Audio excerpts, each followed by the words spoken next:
kita masih berada di pintu gerbang. Namun konsep Indonesia yang merdeka, bersatu, berdaulat, adil dan makmur belum menunjukkan suatu kenyataan.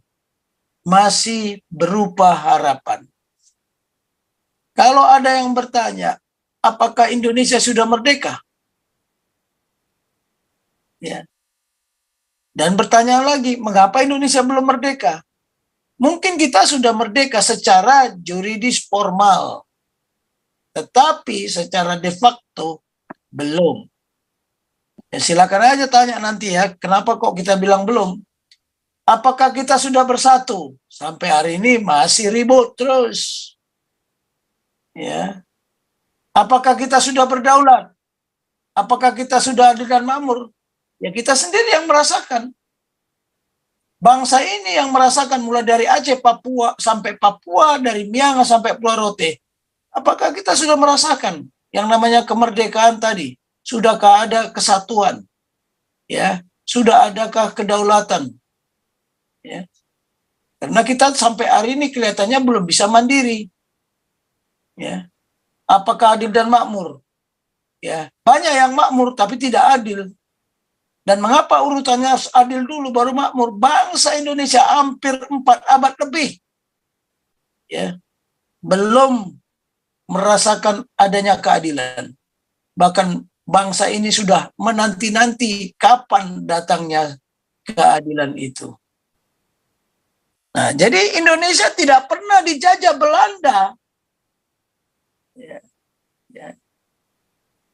Tidak pernah dijajah Belanda, tapi berdasarkan kesepakatan antara Indonesia dengan PBB dinyatakan bahwa wilayah Indonesia adalah wilayah bekas jajahan Belanda yang ada mulai dari Aceh sampai Papua, dari Pulau Miangas sampai Pulau Rote.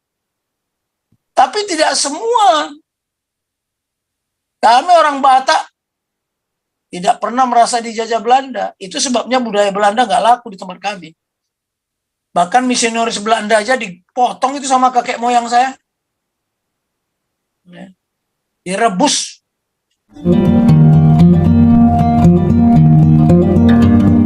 Materi pokok bahasan malam hari ini kita tentang paradigm. Ya. Jadi mudah-mudahan kita harapkan ini bisa selesai ya. Harapan kita bisa selesai malam ini. Ini ada berapa item ya, mulai dari pengantar sampai kepada pergeseran paradigma yang terjadi di lingkup nasional. Ya,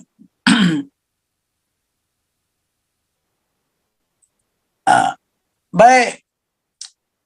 Saya awali ya untuk menyampaikan apa yang ingin saya sampaikan pada malam hari ini.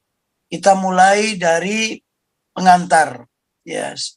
Seperti seri wawasan kebangsaan yang pertama, saya telah menyampaikan bahwa pada seri kedua ini kita akan membahas tentang paradigma.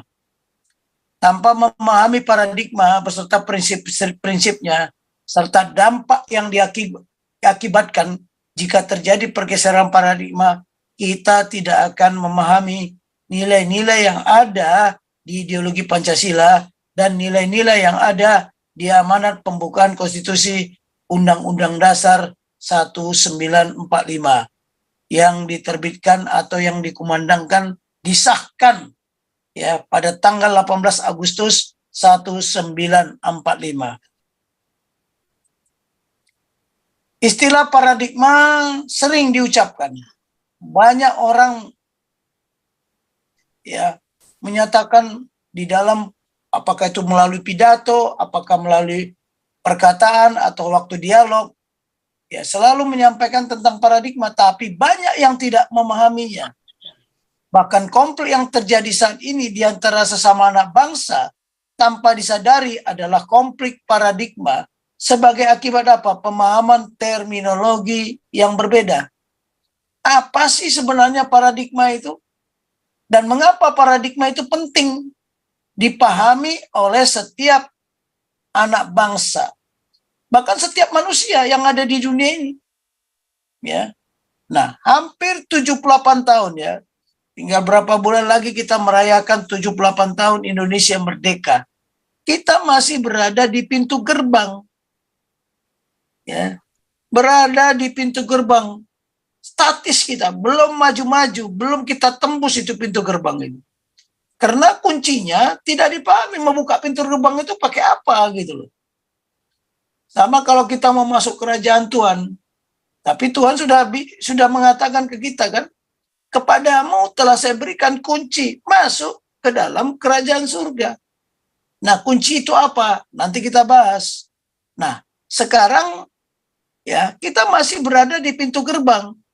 Namun konsep Indonesia yang merdeka, bersatu, berdaulat, adil dan makmur belum menunjukkan suatu kenyataan. Masih berupa harapan. Kalau ada yang bertanya, apakah Indonesia sudah merdeka? Ya. Dan bertanya lagi, mengapa Indonesia belum merdeka? Mungkin kita sudah merdeka secara juridis formal, tetapi secara de facto belum. Ya, silakan aja tanya nanti ya, kenapa kok kita bilang belum? Apakah kita sudah bersatu? Sampai hari ini masih ribut terus. Ya. Apakah kita sudah berdaulat? Apakah kita sudah adil dan makmur? Ya kita sendiri yang merasakan.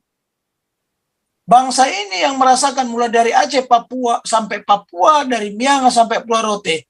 Apakah kita sudah merasakan yang namanya kemerdekaan tadi? Sudahkah ada kesatuan? Ya, sudah adakah kedaulatan?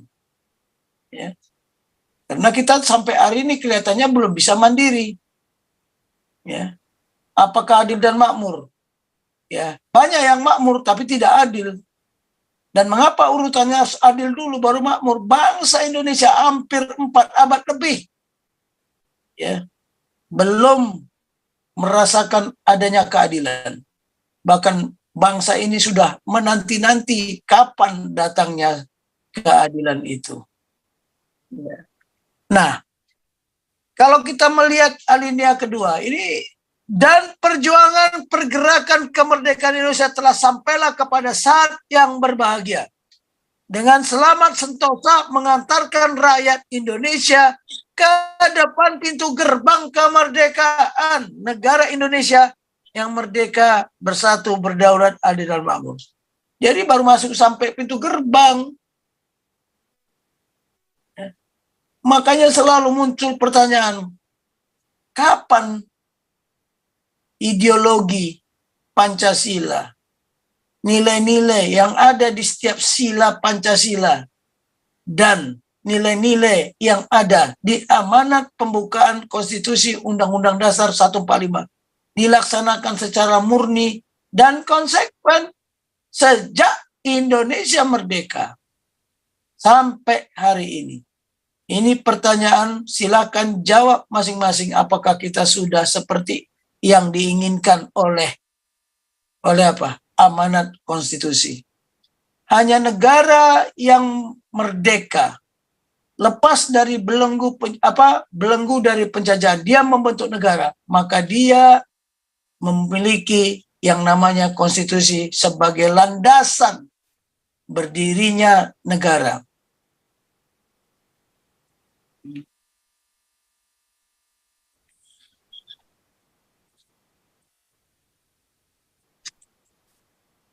Oke, mari kita perlu memahami ya, bahwa berdasarkan sejarah lahirnya bangsa-bangsa atau suku bangsa, sesungguhnya tidak ada penduduk asli Nusantara. Ya kita belajar aja dari sejarah bangsa-bangsa dan suku bangsa. Ya. Semua ya bangsa yang ada di bumi Nusantara ini adalah pendatang dari berbagai wilayah, dari berbagai belahan dunia yang berimigrasi ke bumi Nusantara. Saya sebagai orang Batak ya, mempelajari dari mana asal-usulnya orang Batak. Kok bisa tiba-tiba muncul di daerah Toba sana? Kenapa kita tidak munculnya di Papua sana? Nah, jadi nanti kita lanjutkan lagi, walaupun saya pernah menyampaikan di sini paradigma nasional sama paradigma kesukuan. Tapi nanti harus kita lanjutkan karena kebetulan ini kita diikuti oleh adik-adik kita yang masih segar-segarnya, masih semangat juangnya. Ya kita bisa lihat waktu menyanyikan lagu Indonesia Raya, sedemikian hikmatnya. Sedemikian mereka merasakan denyut dadinya semangat perjuangan ya para pahlawan, ya, para perintis kemerdekaan, para pejuang kemerdekaan. Jadi pasca Perang Dunia Kedua, ya kita dapat menyaksikan bagaimana berdirinya bangsa-bangsa atau negara bangsa lah katakan ya yang di Asia Pasifik ini. Ya banyak negara-negara terbentuk waktu itu. Setelah pasca Perang Dunia Kedua. Kebetulan Indonesia salah satu ya adalah negara kesatuan Republik Indonesia dibentuk berdasarkan adanya kehendak secara sadar keinsafan dan seluruh suku bangsa ya dan masyarakat yang ada di Nusantara untuk bersatu. Makanya kalau ada yang ingin memisahkan diri, berarti dia memang tidak belajar dari sejarah. Negara Malaysia baru merdeka tahun 57. Cina tahun 49. Ya. Vietnam. Coba lihat negara itu terbentuk, Korea, ya, Pakistan, India. Jadi kita harus belajar ke sana. Banyak anak bangsa yang tidak belajar ke sana. Dia hanya bicara inbox di sukunya. Ya. Nah, yang kedua, memiliki tujuan hidup bersama. Masa depan yang bahagia sejahtera. Yang akan dinikmati bersama. Ya. Itu keyakinan para founding fathers kita waktu itu ingin membentuk negara. Bahkan kalau kita baca lembaran negara, ya, bagaimana proses pembentukan negara kesatuan Republik Indonesia, rapat BPUPKI sampai PPKI. Ya, makanya kalau kita baca itu, oh begitu, ya, terbentuknya negara Indonesia.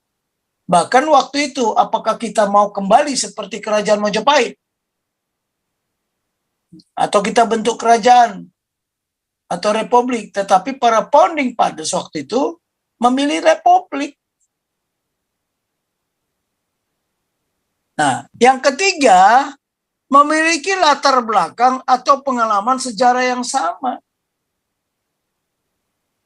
Bahwa penduduk yang ada di bumi Nusantara ini, suku bangsa ini, ya semuanya imigrasi. Suku mana yang tidak imigrasi? Kalau dia bilang tidak imigrasi, berarti mereka berdusta. Mereka pembohong. Mereka munafik. Ya. Kemudian yang keempat, adanya wilayah yang menjadi satu kesatuan ruang hidup. Kesadaran. Ya, itu yang disebut geopolitik. Ya. Bahwa bangsa ini perlu mencari ruang hidup, Lebensraum. Disepakatilah dari Aceh sampai Papua, dari Miangas sampai Pulau Rote. Itulah yang diakui oleh dunia, negara-negara yang ada di dunia, bahkan PBB. Itulah batas-batas negara kita. Nah, 4 kriteria penentu tersebut memperjelas makna bahwa bangsa atau negara bangsa tidak terbentuk oleh kesamaan ras. Loh, orang Batak ras Batak loh, orang Dayak juga ras Dayak, orang Toraja ras Toraja, orang Manado juga ras Manado. Ya, orang NTT juga ras NTT, orang Timur Barat juga sama. Maluku juga sama. Ras tersendiri sebenarnya.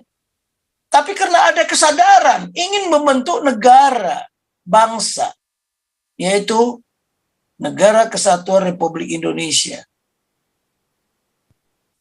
Republik, kembali ke rakyat. Republik, rakyat. Kita tidak mau bentuk kerajaan. Itulah sebabnya para sultan, ya, raja-raja yang ada di bumi Nusantara merelakan kedaulatannya diserahkan ke pangkuan, ya, pemerintahan Republik Indonesia. Nah, jadi Indonesia tidak pernah dijajah Belanda. Ya, ya. Tidak pernah dijajah Belanda, tapi berdasarkan kesepakatan antara Indonesia dengan PBB, dinyatakan bahwa wilayah Indonesia adalah wilayah bekas jajahan Belanda yang ada mulai dari Aceh sampai Papua, dari Pulau Miangas sampai Pulau Rote. Tapi tidak semua. Kami orang Batak tidak pernah merasa dijajah Belanda. Itu sebabnya budaya Belanda nggak laku di tempat kami. Bahkan misionaris Belanda aja dipotong itu sama kakek moyang saya. Direbus. Tapi kalau ke sana tanya dulu lah kakek-kakek moyang saya. Oke, jadi perlu dipegang di sini bahwa negara bangsa tidak terbentuk oleh kesamaan ras, budaya, adat istiadat, agama, atau daerah asal, atau berbagai kesamaan ciri lahiriah semata. India pecah menjadi Pakistan, Pakistan pecah menjadi Bangladesh. Padahal mereka berasal dari ras yang sama. Ya. Korea Utara sama Korea Selatan, lihat.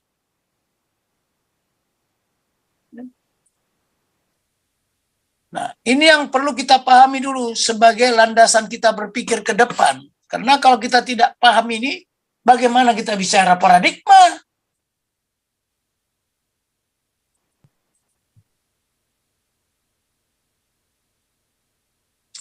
Aduh, kenapa sih komputer saya nggak mau jalan nih?